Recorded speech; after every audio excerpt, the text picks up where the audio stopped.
Ladies and gentlemen, this is the 12th and final round. Right hand, Golovkin steps in and down he goes again. Unbelievable! Mayweather makes him pay. What a rookie mistake. A sensational left hook by De La Hoya. It's facts. I'm the best. You know what I mean? Sometimes I don't want to believe it myself, but it's the truth. I'm the best. I'm going to show you how great I am. From Southern California, this is the Last Round Podcast. Welcome back to this week's episode of the Last Round Boxing Podcast. Thank you again for joining us. Jumping straight back into it.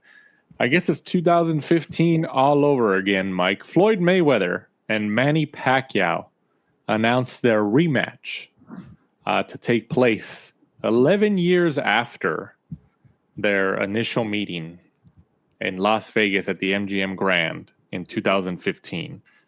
This rematch, to be streamed live on Netflix, so it is an event, will also be in Las Vegas, but not at the MGM Grand, at the Sphere, that circular globe of an arena that just opened within the last couple of years. So you talk about event, you talk about Netflix. Look at, I know people are going to say that they're, why these guys are just doing a money grab and this and that, and like they're too old. I think Mayweather's 49, like almost 50. And Manny Pacquiao's right behind him, maybe 2-3 years, maybe 46, 47. I get it. Like, oh, these guys are just getting a money grab. They're older. Maybe they need paydays, or they're doing this or doing that. But mainstream outlets have picked up this news. Also because Netflix posted it. And also because Mayweather and Pacquiao are big names. But I'm not going to lie. What I'm looking forward to, not necessarily the fight, is just to see how the event looks at the Sphere and on TV like that. That's what I'm looking forward to. What about you? What was your reaction when you heard the news this week? Not again. Not another Tyson, Jake Paul. What was it? Mike Tyson, Roy Jones Jr. Was that another one that we had on Triller? You know, people over the hill. And it's just kind of like, when's it going to stop? Because obviously the rumors are, you know, Floyd's running out of money. I don't know whether Manny's just needing some more money and that's another cash grab from him. You know, Manny did look okay against Mario Barrios, but then Ryan Garcia just completely schooled Mario Barrios, which we'll get to. So I don't know whether it's good for boxing or is it bad for boxing that we've got that much traction and we've got two 50-year-olds coming back to fight in this day and age. Kind of in a weird way, I hope it doesn't sell so we don't keep getting these. Because the first fight when we had that, was it 10, 11 years ago, like you just said, wasn't good.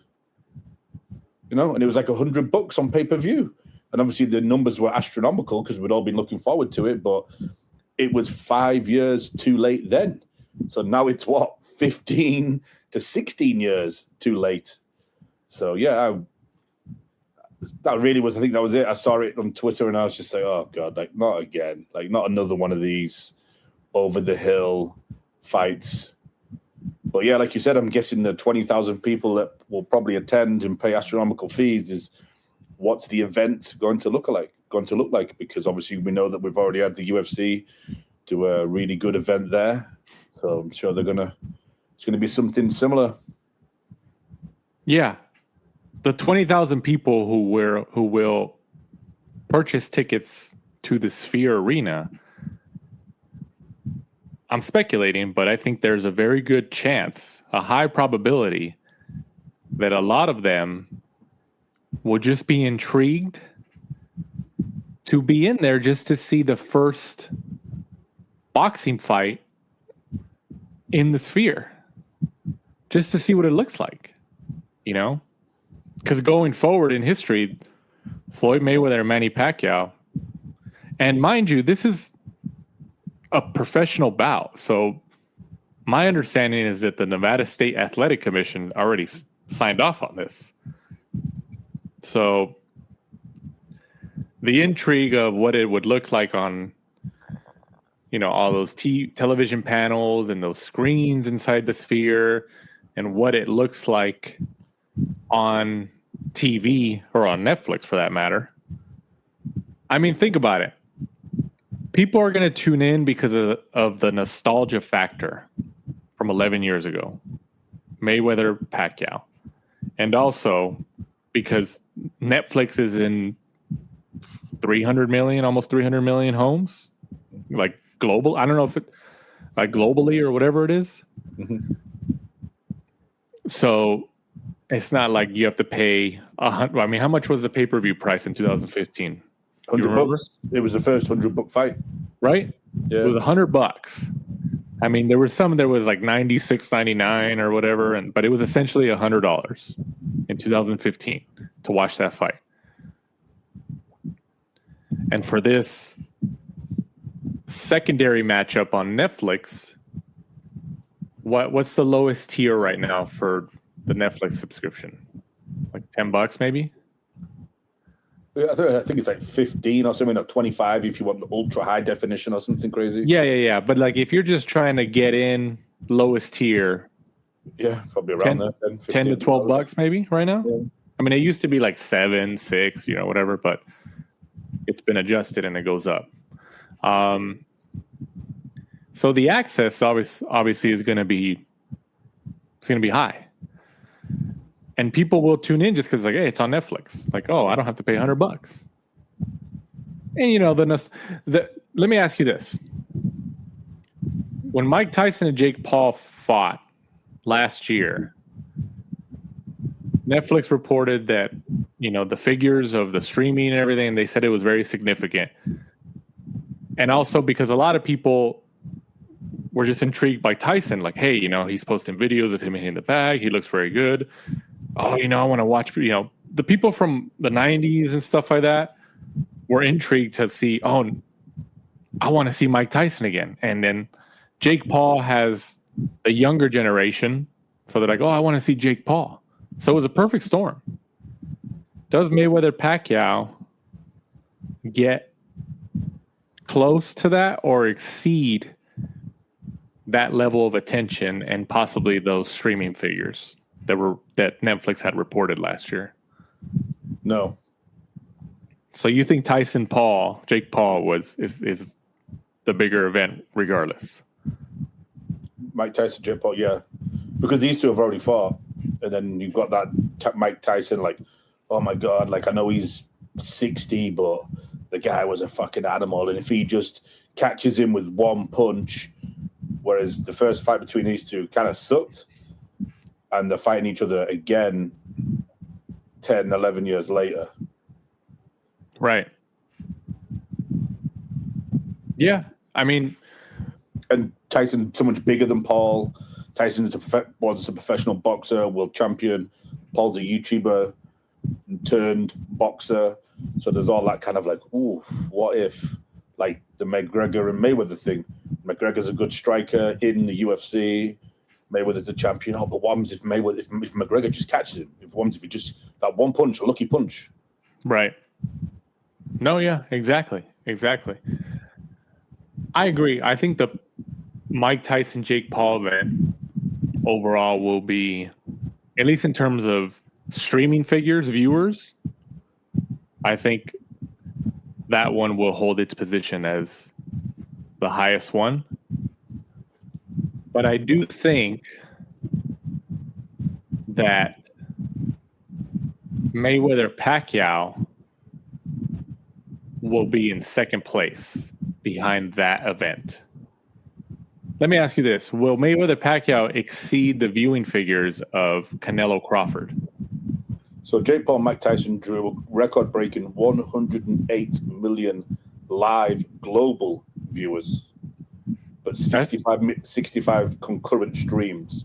That's huge, man. 108 million live global viewers. That's huge.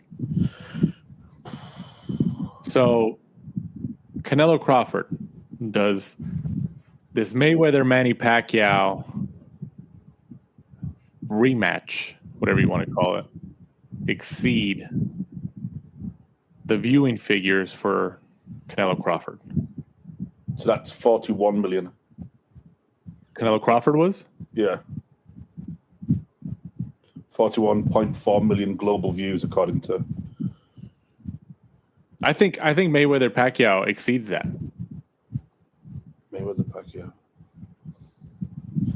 Pacquiao's just probably still super popular in Asia, isn't he? Super popular. Yeah. And he's also still like, I mean, he's still like in their government out there, right? I think he'll get closer to that one. Yeah. Do you know what? No, yeah. I think he beats that one. Because I think he beats it. Yeah, to be fair, yeah. Because Canelo was huge. Crawford really wasn't. Maybe he is now. But yeah, you've got Mayweather. Yeah, I think he does better than that one. Because Mayweather Pacquiao not only still appealed to the current fans of the sport right now and the people involved in boxing now, but they also, at the time that they fought, they still appealed to like older generations and other fans that might not be consistent fans anymore of the sport, but they're like, oh, Mayweather Pacquiao. So on Netflix, oh, yeah, we'll watch it. You know, Canelo by himself was a part of that group where he crossed over in the generations because he was young enough to fight in different generations, essentially. It's like you said, Terrence Crawford, excellent fighter, but Terrence Crawford's profile wasn't as significant, nearly as significant as Canelo's from the overall career standpoint. And obviously it isn't as significant as Mayweather and Pacquiao. So this, going back to the Mayweather Pacquiao event, second meeting, I guess. Yeah, I'm guessing that it comes in at number 2 behind Mike Tyson and Jake Paul in terms of figures behind Netflix. Does Canelo fight that weekend? Because Wednesday, September 16th is Mexico Independence Day. So is he going to fight that same weekend and challenge? Well, isn't the matchup announced as September 19th? Yeah, but that's the weekend. That's what I mean. Oh, that's the weekend, yeah. Well, I mean, if you think about it, obviously they beat him to it. I mean, Canelo has said in interviews so far this year that he wasn't going to fight in May, which is why I think Benavidez and Gilberto Ramirez try to have taken that date, Cinco de Mayo. And Canelo's has said, and I think Turki Al-Sheikh said that Canelo would return in September. Mm-hmm. But there you go. You're going to have to compete with them. And then the UFC have been trying to steal the Mexican Independence Day because when they did the Sphere last year, it was that weekend. Right. Because it was all Mexican fighters. Yeah, exactly. And then the information that I've seen is that this event is promoted. Mayweather and Pacquiao 2 is promoted by both of them, like Pacquiao Promotions, Mayweather Promotions, in conjunction. And then there's some other companies, like limited liability companies, who are involved behind the scenes. I've never heard of their names, but I'm sure that they're all connected in some form to both of them. I mean, let's go down that route. What does Canelo do now? Because I'm sure he's like, what the hell? He could still fight in September, but they just took his weekend. And it's who like we said on previous shows, it's who though as well, who to go up against, say all three go that weekend, right? To up against the UFC, to up against May Pacquiao. You need a dance partner. Right. And I don't think he's the only one that really would make is Crawford come back because he lost to him. Right. Yeah, because I mean, does Canelo go the weekend before? I think he's too stubborn, honestly. Yeah, I'm very interested to see what he does because, like you said, I think he is stubborn. So I mean, the only realistic option is that he goes the weekend before, and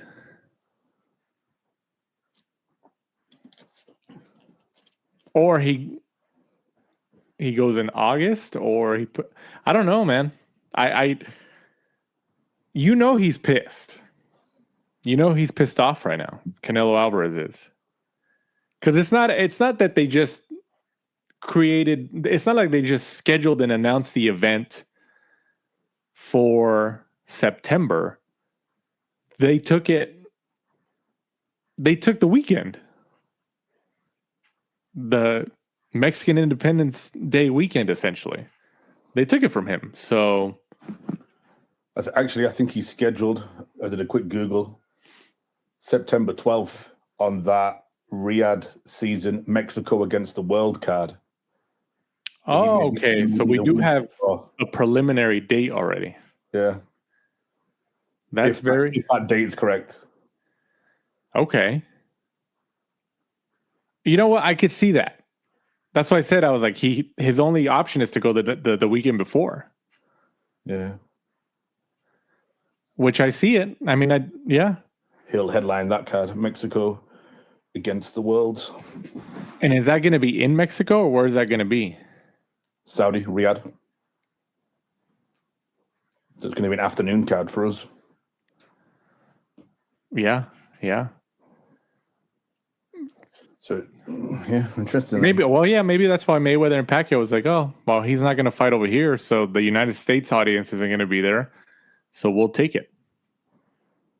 Yeah, he goes 12th, they go the 19th, and then the UFC, whatever, it's one, they're going to have to go against one or the other. If they go on the 12th, then they'll be free because Canelo will fight. Does Canelo, for that fight, does he fight on, is it DAZN, or do you think it's another broadcaster? Yeah, probably. You think it's DAZN? I would assume so. I mean, honestly, if I was Canelo, like, I would, for that card, I think it will be DAZN, but if I was Canelo, I would talk to the Saudis and Dana White and be like, hey, I want to go on Paramount. Like, he should go head to head with streaming, like Paramount and Canelo against Netflix. It's so weird because they've got the money spread all over because they have a part ownership of DAZN, but then they have all that money plowed into Zuffa. So it's like, and they go on Paramount. So you're like, do you want the eyes on Paramount or do you want the eyes on DAZN because we have part ownership of it? So right. It's kind of, they've got money everywhere. Oh, yeah. Yeah. Yeah. I mean, I could see him being on DAZN. I do. I can see him being on DAZN because it's just easier, and DAZN, is already kind of UK based essentially, and it's just easier.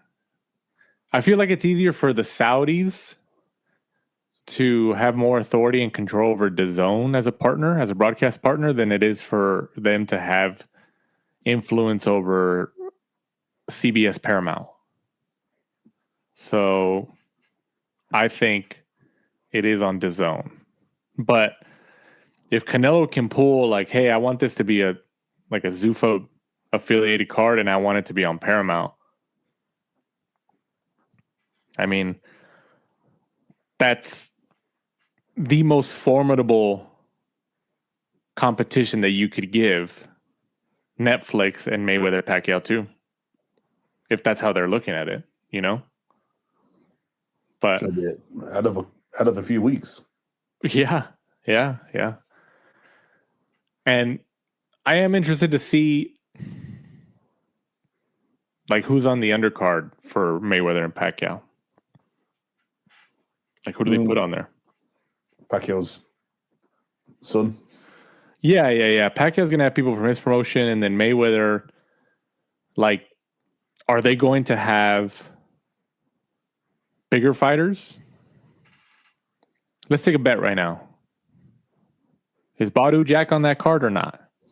Because like we've talked about in past episodes, he's always had opportunities on significant cards. Well, yeah, he was on. I went to Mayweather Mac, and he was on there. He fought, what's his name? I forget his name now. You know who I wouldn't be surprised to be on that card? Nathan Cleverly. Yeah. Mario Barrios. Yeah, I could see some PBC dudes coming over. Just because of the relationship between Mayweather and then Pacquiao has a few on there. I mean, Mario Barrios was on the Netflix card last year, right? Who was a main event? When he drew? Yeah. Yeah. I think most of the money for that, though, it'll be like a Canelo card where a lot of prospects, maybe a good like co-main, and then all the money's going to the top two. Well, of course. Yeah, so like it'll be like. I mean, they're the stars, right? Yeah, I mean that's what happens. A lot of cheap prospects, and maybe a couple of dudes who were on the way down, and the purses aren't as much anymore, and then boom, all the money in main event. Yeah. Oh, when Mayweather was posting last week or whenever it was about like he's unretired and he's back, and then he was put their training videos and stuff like that. I mean, you knew something was coming, right? But there's your announcement. So I'm telling you, I'm just kind of looking forward to see how it looks on television and at the Sphere. Like, I hope they like put a lot of effort into like the camera angles and all that. So, because I mean, there's been a UFC event there, so we kind of have some type of reference point with that. But it's going to be cool to see boxing. So that's going to be very interesting to see. Also, moving on to this past Saturday from Las Vegas, from the T-Mobile Arena, Ryan Garcia decisions Mario Barrios to win his very first world championship, the WBC welterweight world title, as he essentially dominated him in a one-sided unanimous decision victory in Las Vegas by scores of 119, 108, 120, 107, and 118, 109. Garcia knocked Barrios down early and seemingly controlled the fight. And like I said, gained his first ever world championship. What'd you think about the fight? Different, Ryan, to be honest with you. Normally, we kind of really relied on his left hook, didn't he? I thought it was more his right hand, his backhand, which he'd set up really, really well. Just far too fast for Mario Barrios. Barrios got dropped early on, and then after that, didn't look like he really wanted to commit, but he looked like he wanted to do the 12 rounds, but didn't really want to commit and, throw too much. Or, Joe Guzman was telling him constantly, like, pressure, because Ryan, like, Joe was kind of right in essence that, like, Ryan's not good at throwing on his back foot. Like, he's more of a pressure, come forward fighter, like a Wilder, where, like, if you back him up and you bully the bully, like, he doesn't like it. But he was just so scared of the power that he didn't really get a chance to do that, or just wouldn't do that. Maybe in the fear of, like, probably the last few rounds, he should have just thrown caution to the wind and been like, you know what, I'm down. I've lost every single round. If I get knocked out, it is what it is. At least I go out on my shield, essentially. Probably easier said than done, coming from me behind a microphone on a podcast with you. But, that's what he should have done. I think that's what Joe was trying to encourage him to do, but he wouldn't do. But yeah, Ryan looked good. I thought it was definitely massive improvement over the one that we saw against Rolly Romero, and definitely more of that in the Devin fight, different types of styles, which kind of goes to show maybe Ryan isn't like a very one-sided fighter. He actually looks like he maybe has a couple more strings to his bow. And I actually thought his dad did all right in the corner. I thought what he was telling him was actually that's what I was very surprised of. Yeah, his dad was telling him, kept it short and sweet. Ryan actually listened to him, which was good. It was a good performance. Very one-sided. Only thing would have been if he'd stopped him. That would have put like kind of a bit of a shining on the performance, I think, if he actually managed to stop him. But, he dropped him. He got some good body shots as well. Barrios took some good body shots from Ryan. I think, Ryan does try to go for the knockout, for the stoppage. He's very polarizing. We've criticized him here on the show, and, he gets criticized, and, just because, what he does. But I think that's why, like, obviously he connects with the younger generations. He associates with streamers. He also streams, and, he's friends with the Paul brothers, and, he's in that demographic, right? But also, like, he's very polarizing because tell me if you agree with this. Are him and Teofimo Lopez kind of the same, where you just don't know what you're going to get? Like, there's a chance like they could be excellent, like very impressive. And there's a chance just like, it's because they're both kind of the same and the expectations. Or am I wrong? No, I can see where you're coming from with that. Yeah. But Teo's maybe just a little quieter about it. You don't really know until you get in the ring, where Ryan, like, and to be fair, it's actually a good performance. Like, remember Ryan before the Devon fight, where the WBC didn't even want to sanction it? They're like, I don't think he's well. Like, I don't think he should be fighting. And right. he actually won that fight.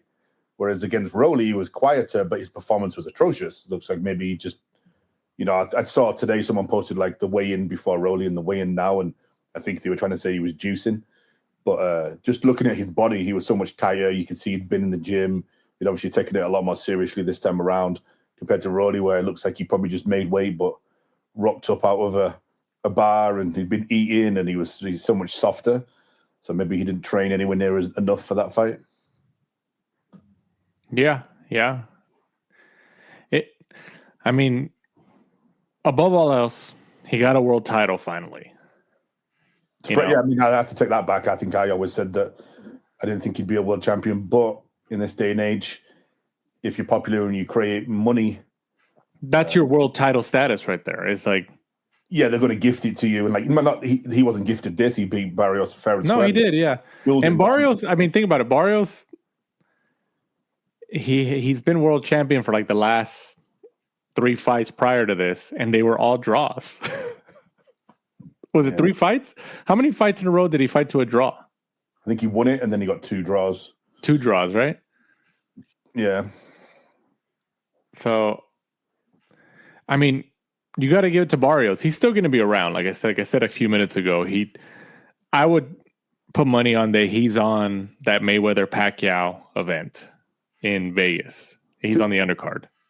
Two things. Well, no, we posted a picture of, looked like a wanted picture of the 4 champions, like Crocker, Rowley, Ryan, and Devon. Week 147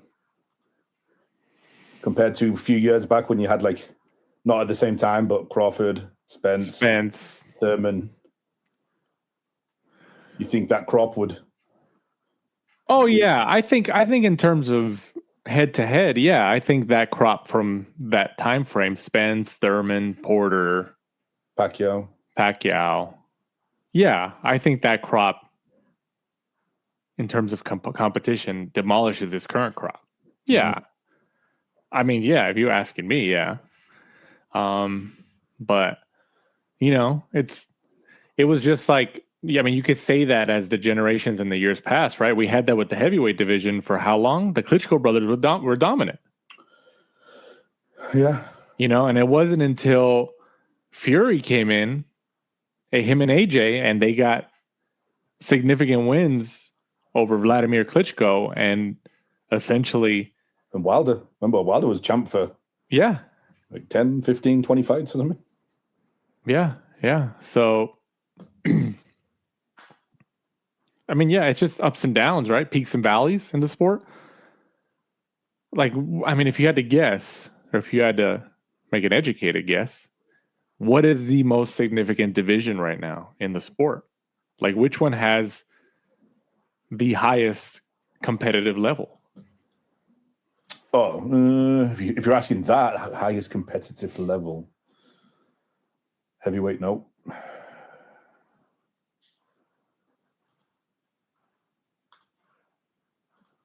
I would say one of the smaller ones, maybe 140, 135, around You there. think so? Yeah. 147 has a good few, but then like if you look at 160, 168, like you got like Canelo and those guys, and then higher up, like at the light heavies and cruisers, like below Bivol and Beterbiev, I think there's a big drop. There's some names, especially in Britain, but I think that in terms of talent, I don't think there's a huge drop after those guys. 140? Yeah, even then, a lot of those have stepped up. Do you know what? It's hard. They kind of spread out. Whereas before, 147 was kind of the glamour division, wasn't it? That's a good question. I mean, nothing really. Yeah, because a lot of the 140s and 135s are stepping up to 147, aren't they, really, now? A lot of the fighters are just, because maybe it's so fractured and maybe the pool's not as deep, a lot of people are going for that multiple divisions, aren't they? They're just stepping up one fight, next fight, 147. You know, like a Tio just moved up.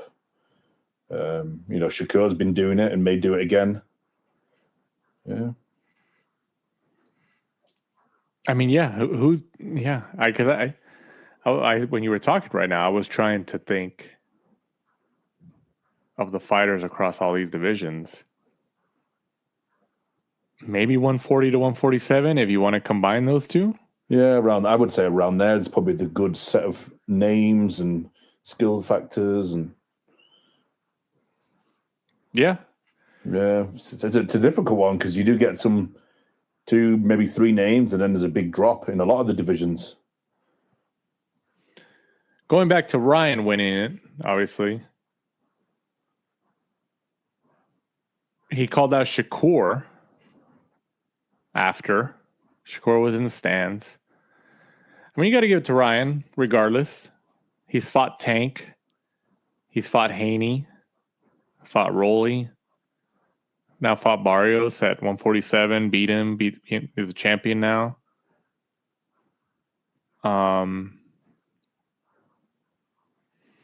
mean, if he fights Stevenson, I think Stevenson dominates him just because Stevenson has proven that he's just better than everybody. Yeah. But if Ryan can win that, I'm telling you, Ryan Garcia, especially in that division, like I mentioned, going back to my polarizing comment, he is the most, like, he attracts the most eyeballs. I really do believe that. He does. You know, and it's also because of his association with the streaming world and that younger generation. So if he could keep winning, I mean, he fought a great fight. He did.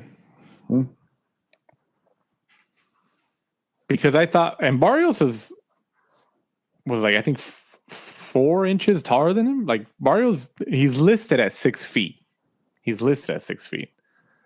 could be 6 feet. I'm not entirely sure.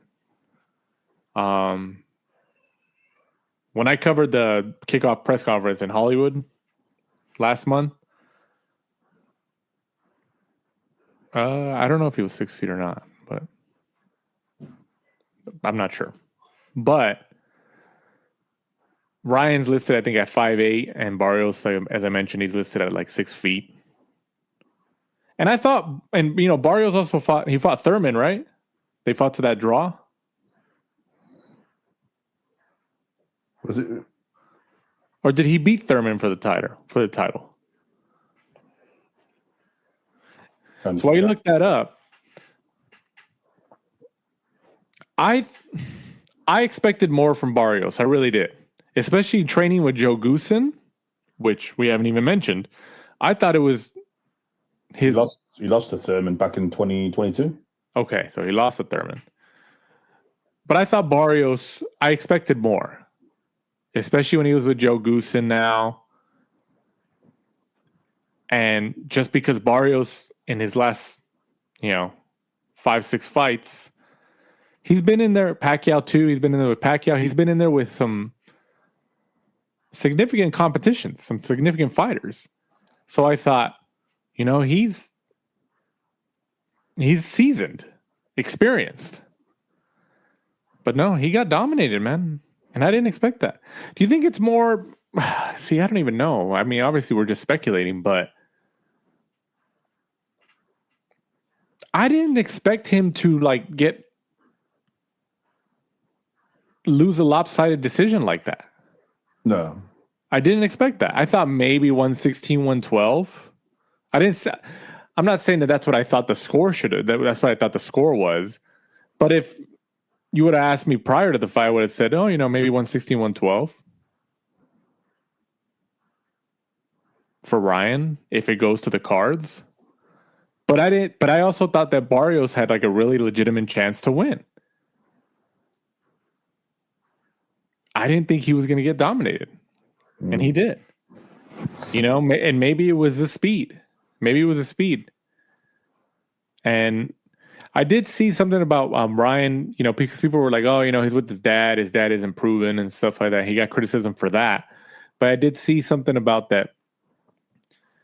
His other team members who weren't, publicized as much, like strength and conditioning and all that, were, I forgot the names. They're escaping my mind right now. But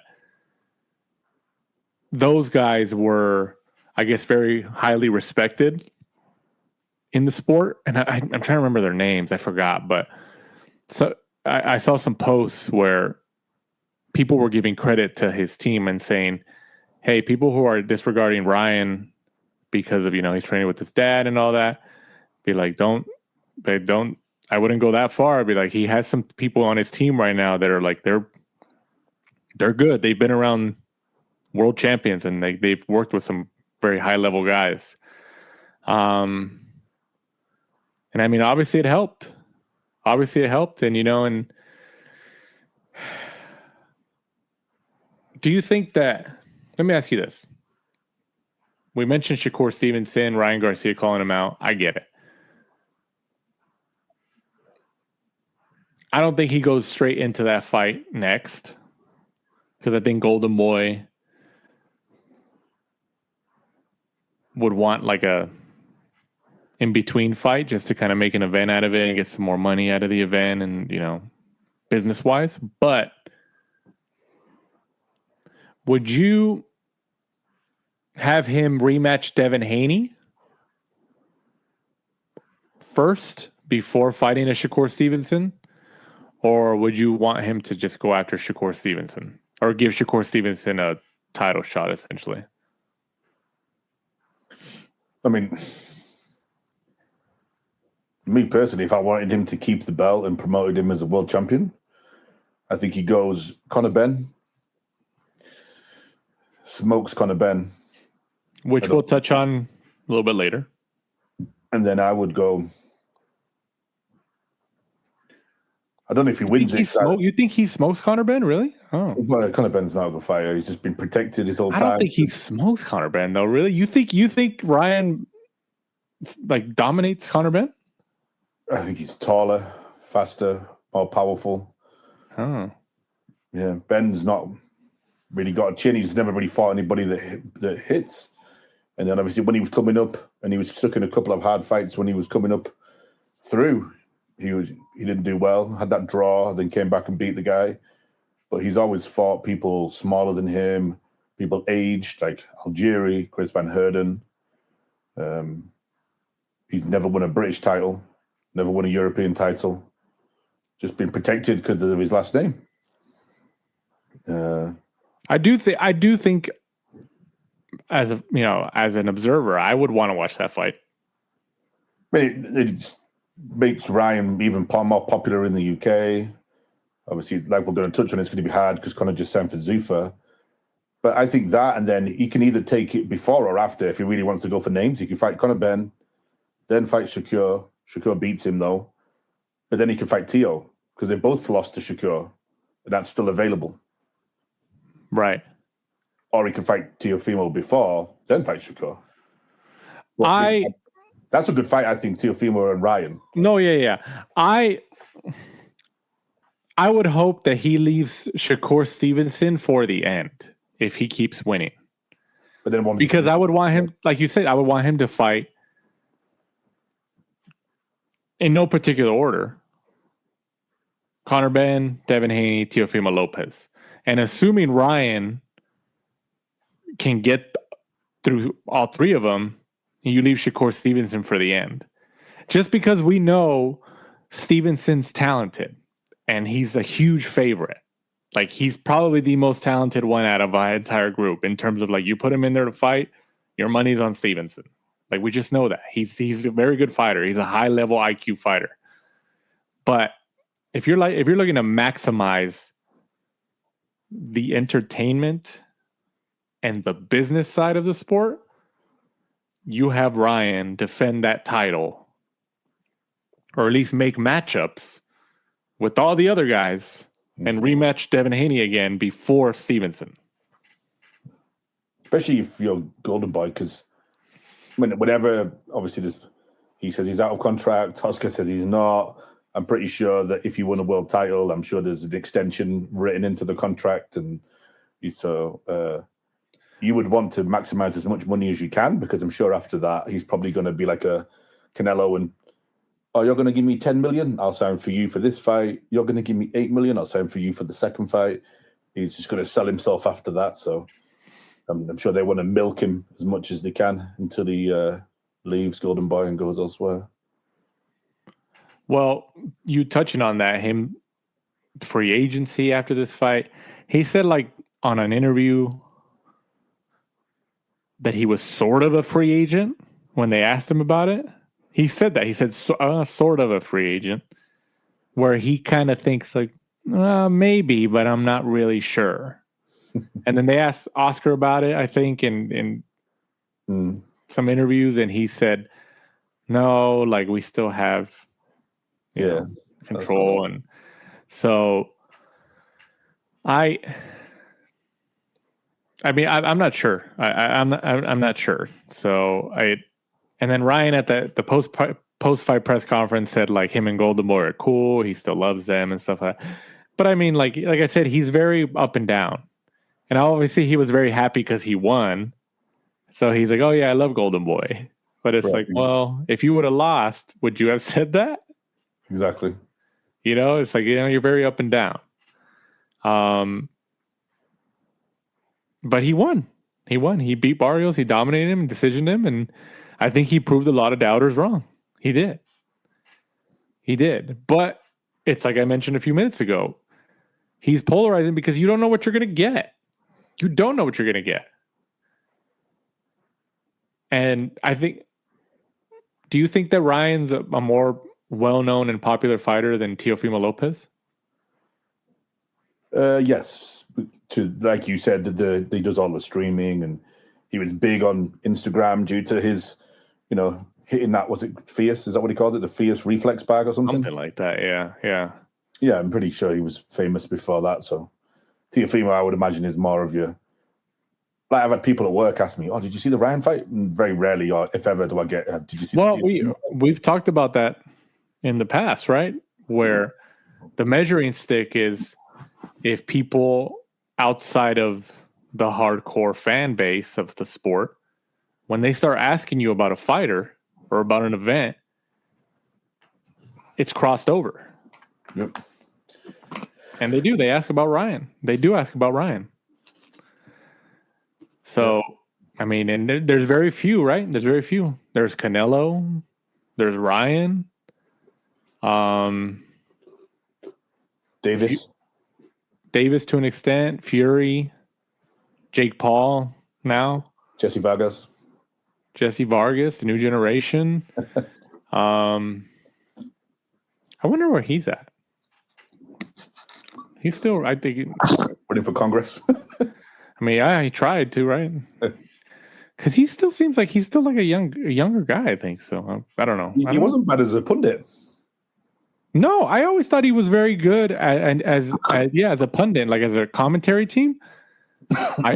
I know he did Spanish announcing for a while, and I listened to a couple of those, and he was actually very good. So I don't know, but I always thought he was very good. So I'm surprised he hasn't got picked up, or I don't know. Obviously, they know what's happening behind the scenes, and he knows or whatever. But yeah. But how many more times do we see Ryan Garcia fight this week? This year, excuse me, not this week. This year, one more time. Like this Golden Boy, like I mentioned, do they put one more fight for the year, one in between fights, so they can kind of like get a nice little defense in there, and then they wait for another a significant opponent to create an event for the beginning of next year? I mean, I'd like to say 2, but maybe one's more realistic in terms of, like you say, he's here, there, and everywhere, isn't he? With his streaming and this and that. So maybe what we in now, February, but it just gives us 10 months. I mean, if he really wanted to, if he put his head down, he could do 3, but maybe 2. And then I wonder if Golden Boy will appear back on DAZN now, because he does numbers. So, well, let's transition into that.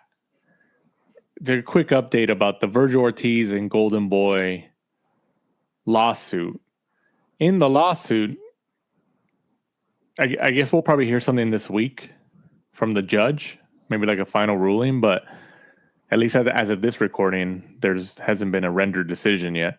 But in that lawsuit, I forgot what his first name is, but McCarthy, who's like the COO of DAZN, said that in his declaration that DAZN was still open to making a deal with Golden Boy for a broadcast agreement, and that Virgil Ortiz, if they lost Virgil Ortiz, that wasn't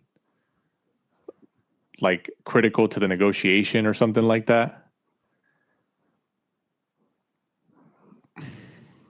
What do we think? Does Golden Boy? I mean, there's really no other players essentially, so it's either DAZN or nobody else for Golden Boy. But do we see an announcement soon for? We did get an email a while back about they signed a deal with Swerve TV. Oh yeah, we got that email, but that looked like it was maybe more. Oh, it's their back catalog. Yeah, that's right. So it's maybe for just like streaming, like hey, we can stream our past fights on your network. I mean, if you DAZN, I'm sure you want to keep Golden Boy just for some of their prospects and Ryan. Yeah, Ryan is their significant piece. Mm-hmm. He is. It's him and Virgil, essentially. And you know what sucks too? Is that Oscar Duarte, who was supposed to get his first title shot against Richardson Hitchens as the co-main to Ryan and Barrios, obviously didn't happen. And honestly, I was very looking to that. I was looking forward to that fight, probably as much as the main event, because that was Duarte's first world title shot against Hitchens, who had the title, and unfortunately Hitchens, it seems like they said he has some food poisoning. He was throwing up, and De La Hoya put a video out saying that he's like, it just sounds like nerves to me, fight through them. But yeah,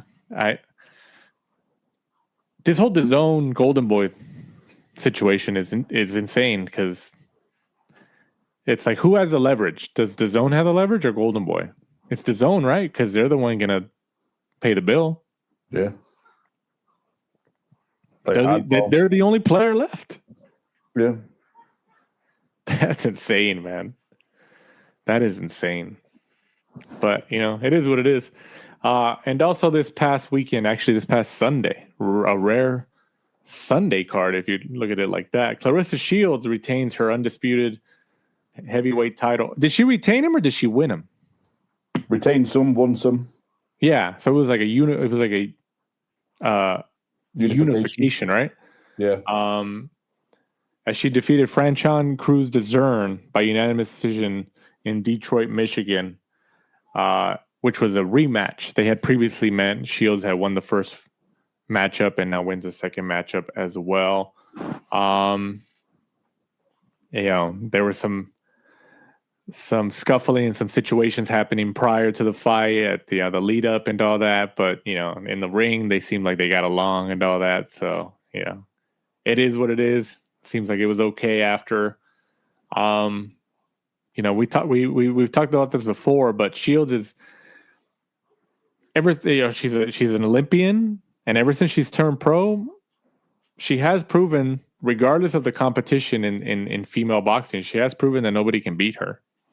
She can. She has. She's beaten everybody. So there's really nobody. There's nobody out there for her. There's nobody else. We got nobody else. So you just have to proceed forward and see what else she does. But she's just gonna have to rematch people, and I would say have a. I mean, I don't know if she's big enough, but Cyborg, Chris Cyborg. She keeps calling her out constantly on Twitter. Yeah, I've seen it. Honestly, why not? What else do you have? What else do you have left? What else do you have left? Make that fight. Was it Shadisha Green is the one they talk about? Michaela No, Mayer. yeah. But like Shields has fought all these people. Michaela Mayer and her are friends, so. And then, Cyborg, but for the life of me, I don't understand how they're going to make back that supposed $8 million that they're paying her. The agreement they announced a couple months back. Yeah, I mean they probably have some type of plan because that's a lot of money. I mean, they hardly got any traction on Twitter. Just the usual boxing nerds like us who watch it. And I thought the fight was atrocious. It was like watching two drunk people fighting outside a bar. Like it was. Honestly, it was absolutely awful. And I watch the women's boxing all the time, and it's just I just don't get it. It's not. And you get no knockouts. After you've watched 4 or 5 rounds, you've pretty much known who won because there's no knockdowns, there's no knockouts. The only time you get knockdowns and knockouts is when it's a one-sided, like the time that Tanisha Estrada fought that random girl that she just smoked in 10 seconds. That was in Indio, California, too. Yeah, it's like there's Taylor and Serrano fought 3 times, no knockdowns in any of them. The only one I can ever remember whether it was actually like a knockdown/knockout, really. In a big one was Alicia Bumgardner when she stopped Terry Harper standing, or that Turkish lady that we watched the other week when she beat Beatrice Ferreira, and that was the best women's fight I've ever seen. Right. We talked to her like several times. That was exciting. Yeah, I just don't get it. They keep pushing Shields for some reason.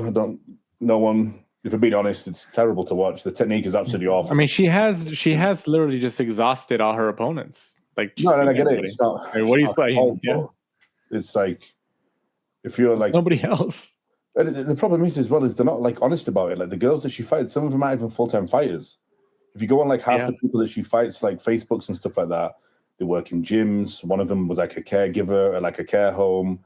She's fought people that are like cops. Like, dude, you're facing an Olympian that's been doing the sport full time for like 20 years, and you're doing it part time while you've got a full time job and you're a mother and stuff. Who the fuck do you think is going to win? So, but they don't ever say that live on TV because they don't want to obviously dilute what you're watching. Right. It's just, and then she's fighting Crews-Dezurn. She's friends with her, and Crews-Dezurn's like 1-2 overhand right, 1-2 overhand right, 1-2 overhand right hug. I was like, oh my god, it's absolutely atrocious. But people will just feed you what you want to hear. That's the nature of the sport, man. Generational talent this, and she's the glow because they're scared or whatever, or they want access to the fight. Like, just being honest. You can't lie to me on what I'm watching with my eyes. Right. But they constantly do it. That's why we're here, man, to dissect this types of news. That's it. I mean, Taylor Serrano, the best two by far. Lisa Bumgarner's good to watch as well. She's just lost her power a little bit, maybe due to the beds, but hopefully the next generation will get better and better and better. That's what we're hoping for. I want it to be good. I would like it to be similar to the UFC, but even then, you don't get many knockouts in women's fights there. Someone posted a thing the other day, and there was all of the female fighters with over 10 fights, and the knockout ratio was tiny. Yeah. It just, unfortunately, is what it is, I guess, even in the UFC. But hopefully they just don't keep pushing it on us. Just wait until the talent's good enough and then let us watch it. So, also notable mention, the monster Naoya Inoue is returning on May 2nd of this year at the Tokyo Dome in a all Japanese title unification fight against Junto Nakatani. Hey, man. We've talked about it before. We gave a ton of credit and praise to Inoue, but Inoue fights all these formidable opponents, man. He's a star over there. You know? And he came over here with top rank, I don't know how many years ago, and he's never came back. I think he realized, like, why do I need to go over there? Yeah, why? Stay in Japan. Remember all those media people posting? Yeah. Pretty much that, like, he wasn't a talent and he wasn't a star until he fought in the US. You're like, dude. He's a superstar over there, man. You know, what's Asia, like, the countries combined is something like 2 billion? Yeah. He's a superstar over there, man. Like, he's not just like a fighting star. He's a celebrity. So, yeah, I mean, if he's making significant purses over there, I mean, it is what it is. I mean, for our viewing pleasure, it'd be nice if he could come over here a couple times more. But, hey, man, he's a proven fighter, pound for pound. I've always thought he was number one, you know, because he fights, man. He fights. And then also what I wanted to touch on as we cross the finish line here for this week's episode of the Last Round Boxing Podcast, Conor Benn, like we touched on, announces a signing with Zuffa Boxing and Dana White, TKO. So it's reported that it's a one-fight deal, 8 figures. But the Conor Benn posted a statement on social media thanking Eddie Hearn and this and that. And it's like, well, if it's a one-fight deal, that statement that you posted sounds like a goodbye. It sounds way more permanent than a one-fight deal. So am I reading too much into that? What do you think? No, 100%. And so far, if you think about it, I think it was Chris Mannix that posted that, right? I think he's the only Was it? one. Maybe. I think it was Mannix who was the one who revealed that it's an 8-figure sum. And supposedly on Twitter, they're now saying it's not 10 million, it's 15 million. I wonder if that's true, though. And it's a one-fight deal. True. But if you watch the interview with Eddie and Coogan on IFL, the way that he's talking about it, it's not like, oh, he's disappearing over there for one fight and then he's coming back. And like you said, his the thing that he posted is like pretty much a goodbye to Matchroom, and he would still like Eddie to be involved. You don't think you'd post something like that if you were disappearing for one fight and then you're coming back. So right. Yeah, I'm not too sure where Mannix has got this from. I mean, he could 100% be right, but it doesn't seem like that. Do you think it's really an 8-figure deal? I mean, obviously, I don't think it is. I don't think it is. The only way I could think it would be is like what Matchroom did and what businesses do is, like when they start and they want to make a splash, they do like a loss leader. They just throw money at stuff, and maybe to get the splash and the eyes and the we're here type thing, he's going to do a few signings like that, like a Conor Benn, rumor is Tyson Fury. But then you think he'd have done that before the first fight, or maybe you just snuck up on him too much. Right. Because you think you'd be like, you only get one first impression, even though they are essentially with the UFC. So they kind of different to if me and you made a promotion, and right. So maybe that seems a lot though. I don't think it's accurate, man. I don't think it's accurate. But Mannix, like you said, Mannix reporting it. He does work for DAZN. He does have more of an access path to the powerful people within that circle. But I don't think it's that type of a deal, man. I think he's getting paid, but I don't think it's that type of a deal. And if he is, it's coming off his 2 biggest fights. So it's like he's just had Chris Eubank Jr. at Tottenham Arena. Yeah. So huge. No, yeah. I don't think anybody can dispute that. And then Yeah. he fights him again in a rematch arena. Huge purse. So yeah. I don't think anybody can dispute that. I think that's true. Yeah. But they haven't got anybody over for him to fight. Unless we're around the corner, like is another boom, Tio signs, boom, Shakur signs. Or since they do those. Well, if they put Tio and Conor Benn against each other, that's a nice event. Tio was ringside because me and you were texting. Yeah, he obviously. I mean, I wouldn't be surprised. He wants, he gets announced as a signee too. So Tio beats him. Maybe, yeah. I put money on Tio, but like it is a intriguing fight. But yeah, I don't. He's getting paid, but I just don't think it's that type of a deal. But I mentioned this when we were texting about it. TKO, the parent company of Zuffa, UFC and all that, Dana White, the WWE. TKO is funded by Sella, which is the PIF, the Saudi Public Investment Fund, pretty much the country of Saudi Arabia. So do you think there's a chance, I think I asked you this question, but just I'll ask you here on air, that do you think there's a chance that the Saudis just told Dana White and Zuffa and Nick Khan, like, hey, just sign him. We'll pay the bill. Like, we're paying the bill. 100%. Like, and we're people are speculating, and we speculated that it could be for Dana White and TKO and Zuffa to have leverage in an announcement for a Sky Sports deal. So, I mean, it could be just that the Saudis and Turkey were just like, hey, we're paying the bill. Like, Mark Shapiro and Ari Emanuel, who are the head of TKO, have said that, and I think they even said in the lawsuits that, that they're defending themselves in, they said that they run the operations for like Zuffa and all that. But, Sella and the Saudis are funding it. But TKO and Zuffa, like, they're operating it. So they're in charge of operational decisions and all that. But the money's coming from the Saudis. So, I mean, if it is an 8-figure deal, UFC fighters will say something and be like, hey, man, what's going on here? Because Conor Benn is not a household name. Sean O'Malley, I just saw before we came on the podcast, did an interview on his YouTube page, and they asked him about it. And Sean O'Malley's like, I don't even know who Conor Benn is.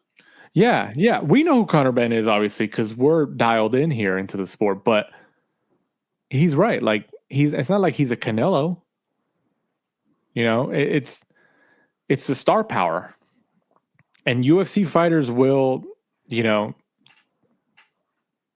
they have a right to say something? Be like, hey, like, how are you going to pay this guy, like, that kind of money? But I think it's, Sella, TKO, Turkey did come in and say, hey, we need him to leverage this deal to get a bigger footprint in the UK. So, and maybe Conor Benn was raising his price in negotiation. And he's like, no, I want this. And they went back and forth. I mean, that's what a negotiation is, right? You go back and forth with numbers. And then they were just like, hey, like, he's going high. And they're like, hey, well, we need him. We need a face of a UK to leverage these deals over here. Like, so they just had to bite the bullet, Keith Connolly. Yeah. Drives a hard bargain. No, yeah. It worked. I do think he's getting paid. He's making decent money. Like, he is making money, but I don't know. I don't think it's 8 figures. But if it is, congratulations. That's insane. But it goes back to, like, isn't this what we were? I mean, I know Zuffa just started, so they're trying to, like, find their footing, but isn't this what they were trying to avoid? Dana White had said in past interviews, this is what he didn't want, like, to oversaturate the market financially like this because it wasn't good for long-term business. No, exactly. So, yeah. I mean, we'll see, man. We'll see. It's still the beginning and there's still moves being made, but it's not like there's multiple broadcast players anymore who want to be a part of boxing. They're not. And I don't even think you can call Netflix a player because they literally just do events. Like, hey, are these attractive events that the normal viewer would want to tune into? That's what they look for. Like, they're not going to go for, you know, Dmitry Bivol versus Artur Beterbiev 4 or whatever, you know, even though that's an excellent fight, but they're not going to buy that. They're not going to buy that because it doesn't sell as an event. They're not buying fights. They're buying events. Yep. And DAZN is the only player broadcast wise that is buying fights. And that's where we're at. You got anything to add? Put a bow on it? No, just like you said, I think it's funny that Dana's kind of like overpaying. Like you said, it's unless he's going to do it for a few marquee signings and then that's it. Because like you said, he needs a poster boy for the Sky Sports deal that's rumored. He's been quoting they're already in 18 different countries for the Zuffa Boxing. So, yeah. And he's flying right now. And obviously, you know, Sky Sports needs somebody with Boxer leaving. But with Zuffa and MVP, they're both on in US time. So right. They kind of still need, unless MVP is going to be doing regulars over in Britain, they still need a UK promoter in my opinion. So right. Yeah, maybe they're going to do, like, instead of exclusive deals like they had with Eddie and Boxer, maybe they're going to sign multiple and then have some US shows, some British shows. Yeah, time will tell. Time will tell, Danny. Time will tell. Time definitely will tell.